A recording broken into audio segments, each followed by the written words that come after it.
नमस्कार, आप देख रहे हैं केकेडी न्यूज और मैं हूं आपके साथ प्रिया तिवारी। शुरुआत करते हैं बुलेटिन की। असम में एनआरसी का मुद्दा एक बार फिर गर्मा सकता है। मुख्यमंत्री हेमंत बिस्वा शर्मा ने आज राष्ट्रीय नागरिक रजिस्टर की समीक्षा कर नए सिरे से बनाए जाने की मांग कर दी है। गुवाहाटी में एक कार्यक्रम में शर्मा ने कहा कि ऑल असम स्टूडेंट्स यूनियन के साथ हमारी चर्चा चल रही है और जल्द ही कुछ इस पर निर्णय पर भी आ सकता है। इससे पहले असम के कृषि मंत्री अतुल बोरा ने भी एनआरसी का मुद्दा उठाया था और इसके पुनः सत्यापन के लिए सुप्रीम कोर्ट का दरवाजा खटखटाने की बात कही थी। बोरा ने बताया था कि उनकी ऑल असम स्टूडेंट्स यूनियन और अन्य स्वदेशी संगठन के साथ बैठक हुई है, जिसके बाद ये निर्णय लिया गया है। उन्होंने कहा कि हम एनआरसी की सूची को स्वीकार नहीं करेंगे जो अगस्त 2019 में प्रकाशित हुई थी। दूसरी ओर आसू के सलाहकार समुज्ज्वल भट्टाचार्य ने कहा कि कई अवैध बांग्लादेशी लोगों के नाम इस एनआरसी की अंतिम सूची में शामिल हैं और हम एक अवैध बांग्लादेशी मुक्त एनआरसी चाहते हैं। उन्होंने कहा कि एनआरसी सूची का पुनः सत्यापन ही समस्या का हल निकाल सकता है। भट्टाचार्य ने केंद्र और राज्य दोनों से आग्रह किया है कि सही एनआरसी के लिए वह भी सुप्रीम कोर्ट का रुख करे।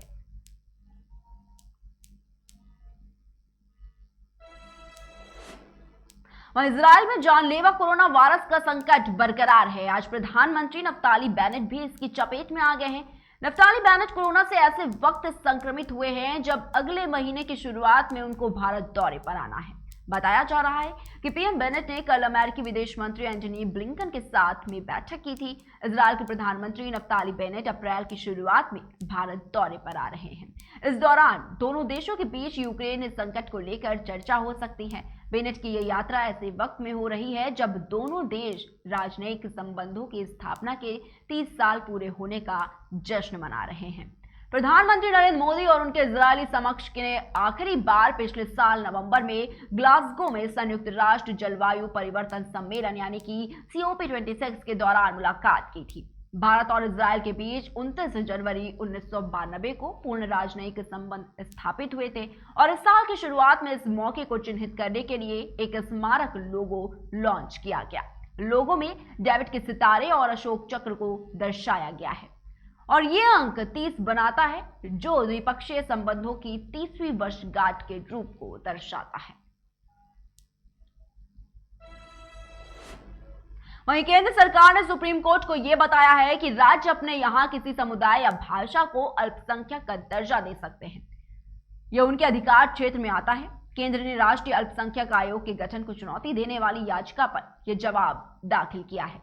इस याचिका में हर राज्य में आबादी के हिसाब से अल्पसंख्यकों के निर्धारण की मांग की गई है। बीजेपी नेता और वकील अश्वनी उपाध्याय ने 1992 के नेशनल माइनॉरिटी कमीशन एक्ट और 2004 के national minority commission education institution act को चुनौती दी है। उनका कहना है कि 9 राज्यों में हिंदू अल्पसंख्यक में है और लद्दाख में हिंदू आबादी 1% है, मिजोरम में 2.75% है, लक्षद्वीप में 2.77% है, कश्मीर में 4% है, नागालैंड में 8.74% है, मेघालय में 11.52% है, अरुणाचल प्रदेश में 29.24% है, पंजाब में 38.49% और मणिपुर में 41.29% हिंदू आबादी है। लेकिन फिर भी सरकारी योजनाओं को लागू करते समय उन्हें अल्पसंख्यकों के लिए तय कोई लाभ नहीं मिलता है।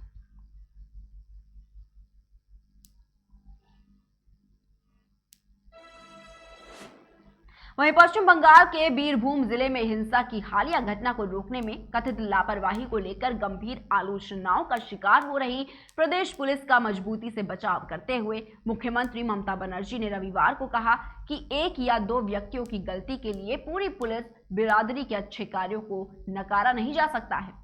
राज्य के पुलिस विभाग का प्रभार संभालने वाली ममता बनर्जी ने कहा कि एक स्थानीय तृणमूल कांग्रेस नेता की हत्या के बाद बोक्तुई गांव में हुई आगजनी और हिंसा को रोकने के लिए कथित तौर पर कदम न उठाने वाले पुलिसकर्मियों के खिलाफ कार्रवाई की गई है। इस हिंसा और आगजनी में 8 लोगों की मौत हो गई थी। बीते 21 मार्च की घटना के मद्देनजर रामपुर हाट पुलिस स्टेशन के थाना प्रभारी को निलंबित कर दिया गया है, जबकि तहसील के SDPO को अनिवार्य प्रतीक्षा सूची में रखा गया है। मुख्यमंत्री ने कहा कि राज्य की पुलिस सालों लोगों की मदद करती रहती है, चाहे वह कानून व्यवस्था की स्थिति में हो या फिर कोविड-19 रोगियों की सहायता उपलब्ध कराने में। एक या दो कर्मी की गलती के लिए पूरी पुलिस को बदनाम करना सही नहीं है। सीएम ममता बनर्जी ने स्वीकार किया है कि पुलिस ने शुरू में गलती की। उन्होंने कहा कि पुलिस कर्मियों को टीएमसी नेता की हत्या के प्रतिरोध में किसी घटना की घटित होने का अंदेशा होना चाहिए था। उन्होंने कहा, शुरू में गलती हुई है, लेकिन हमने कार्रवाई की है। हमने ओसी और एसडीपीओ को हटा दिया है और टीएमसी के ब्लॉक अध्यक्ष सहित 22 लोगों को गिरफ्तार किया है। उन्होंने आगे कहा कि गिरफ्तार किए गए सभी आरोपी टीएमसी के समर्थक हैं।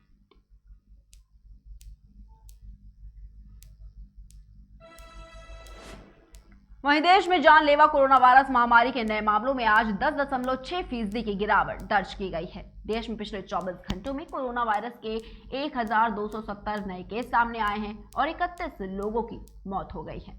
वहीं कल कोरोना के 1421 केस दर्ज किए गए थे और 149 लोगों की मौत हुई थी। केंद्रीय स्वास्थ्य मंत्रालय की ओर से जारी किए गए आंकड़ों के मुताबिक कल देश में 1567 लोग ठीक हुए, जिसके बाद अब एक्टिव मामलों की जो संख्या है वो घटकर 15,859 हो गई है। वहीं इस महामारी से जान गंवाने वालों की संख्या बढ़कर 5,21,035 हो गई है। आंकड़ों के मुताबिक अभी तक 4,24,43,829 लोग संक्रमण मुक्त हो चुके हैं। वहीं राष्ट्रव्यापी टीकाकरण मुहिम के तहत अभी तक कोरोना वायरस रोधी टीकों की 13 करोड़ से ज्यादा खुराक दी जा चुकी है।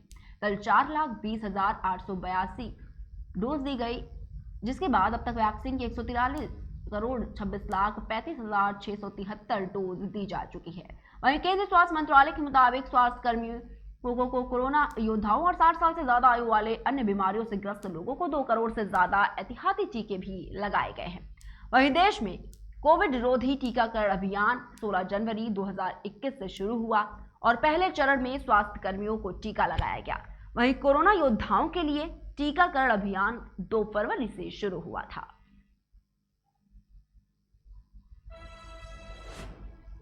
वहीं ऑस्कर के मंच पर आज कुछ ऐसा हुआ जिसके बारे में किसी ने कल्पना भी नहीं की होगी। किसी ने दूर दूर तक भी नहीं सोचा होगा कि मशहूर एक्टर विल स्मिथ उठेंगे और अचानक क्रिस रॉक को सबके सामने मुक्का मार देंगे। सोशल मीडिया पर यह वीडियो आग की तरह फैल रहा है, जिसमें Will Smith host Chris Rock के मुंह पर घूसा मारते दिख रहे हैं। साथ ही वो क्रिस रॉक को चेतावनी देते हैं कि उनकी पत्नी के बारे में कुछ भी ना कहें।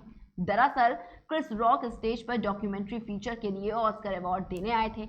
इस दौरान क्रिस रॉक ने विल स्मिथ की वाइफ के बालों पर कमेंट कर दिया, जिसके चलते स्मिथ को गुस्सा आ गया। वो मंच पर पहुंचे और उन्होंने क्रिस रॉक के मुंह पर मुक्का जड़ दिया। दरअसल फिल्म G.I. Jane 2 फिल्म को लेकर क्रिस रॉक ने विल स्मिथ की वाइफ जेडा पिंकेट स्मिथ का मजाक उड़ा दिया था। जेडा के गंजेपन पर कमेंट करते हुए क्रिस रॉक ने कहा था कि गंजी होने की वजह से ही उन्हें इस फिल्म में काम करने का मौका मिला था। विल स्मिथ से मौका खाने के बाद कुछ देर के लिए क्रिस रॉक सन खड़े रह गए। क्रिस ने विल स्मिथ ने कहा कि दोबारा अपने मुंह से मेरी पत्नी का नाम मत लेना।